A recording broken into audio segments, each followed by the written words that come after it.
Hello, adofo. Na watwe wie yenso me pensen nyame asem mu e. Ma akwa aba e de ba na watwe wie ye. Nyame asem pensen mu dwumedie yi so. Ena nso ye bekoso ahwe abotire a ye sha ase na watwe kakra atwam koi. Abotire du so no eye abotire a ekasafa se woye owura anase wutimi edi enniama bi so wutimi ahye wo ho so ewo nniama honam no ede bre yen yemiso bonsam ne ye kon wiase ne ye kon na honam no so ne ye kon honam ne pese authority honhom no na honhom no so ne honam ne kodendenden se de be ye be de ye ho eni ntisam kronkron ti ye mu a oboa yen ema yetimi ehye ye ho so eno na Paul Oka 1Corinthians afo no na oka se obi biara emma nanimra ne ho so se wo ogidini ese ye Kristo abrabo ye bo no ye na yakogi abotire bi eno ntisi etumrika nipa bebere etumrika no nso ba akopɛ ena ye beka se wodi ekan akansie na kan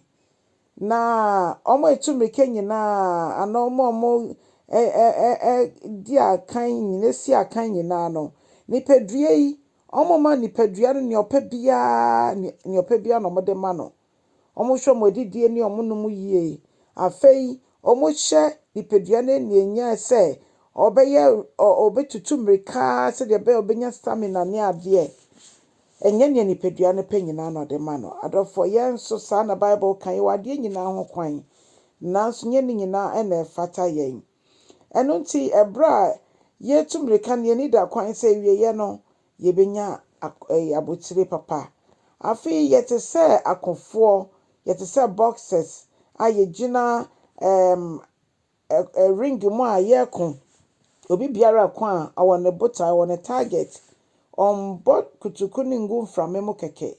ne momno de nanisi obi so na wabo no yenso nye ne honam ne moja na enya ye ne honhom etumfo ye kono eye honhom kon odofo se betimi akosa honhom kon agise yetisi ya nan yie Bible say yemfa ya nan sisi yie ehwe so form atinsia na fedu bebi nso se ye hya asomdwe mpaboa no odofo mpaboa bia wo bebia ye dekọ eno nti okonso wo ne mpaboa ye hye ball wo ne mpaboa ye hye awo ba ye wo mpaboa ye hye ehuhuro ba nso ye wo mpaboa ye hye odofo ye nyina so etesen ye gina sen efise se ye ngina yi a ne oni ye ekono ne ye nso ye ne ekono ne kutuku ba ko be kan ye na ede ye be hwefom nanso ye pese ye gina kosi ewieye nti yama kwana nyamo nkronkron kasansiesie yen se de be ye betimi aso honhom nani echense de a ye so honam nani na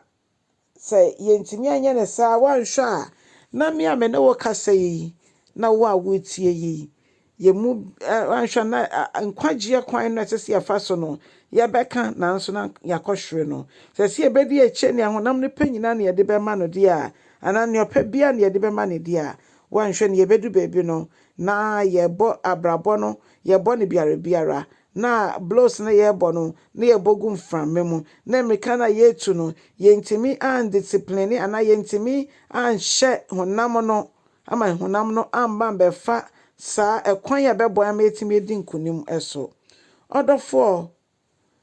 na watwe wie yei munyame enkasa nkyere me no nkasa nkyere won so yenyina yembomu ne yehu se eyadum bi lekita yen nti ananti adum no mu ma yemfa ye ho ntwere yankasa yenti ase de enkosi hwe eno nti awurade mboa yen na yentimi ndwene osoro adwene ne kire se yentimi hu se ye na memrikatu bi mu ne yegina akunu bi nso ano enye yenkon ne yekon ma ye ho yekon age ye ho akon age afoforo nso ti adofo no momma yemfa ye ho mfrafra niama ebetwe ye kire a yensa entimi nkasa abotire yenka ho sa abotire wei a ye kane se wetimi ahye wo ho so abotire no eno enhyeso abotire no ahohyeso abotire no eno ɛna onyankopɔn ɔde bɛdom ɔmo a ɔmo etimi edi no krama na ekosi awie a ɔmo ahyɛ ɔmo ho so ama honam no ndi ɔmo so. Onyankopɔn boa yɛn ne yɛn nyinaa yɛntimi ɛnhyɛ honam no so ɛkyɛn sɛ deɛ honam no ɛbɛhyɛ yɛn so. Nti deɛ bɛyɛ Kristo bɛba no yɛtimi nya akontapa kyɛ asɛm no na ama obi nso so ani ngye ɛwɔ na wɔtwe wie mu. Onyankopɔn nhyira wo bebree wɔ Yesu Kristo din mu. Amen.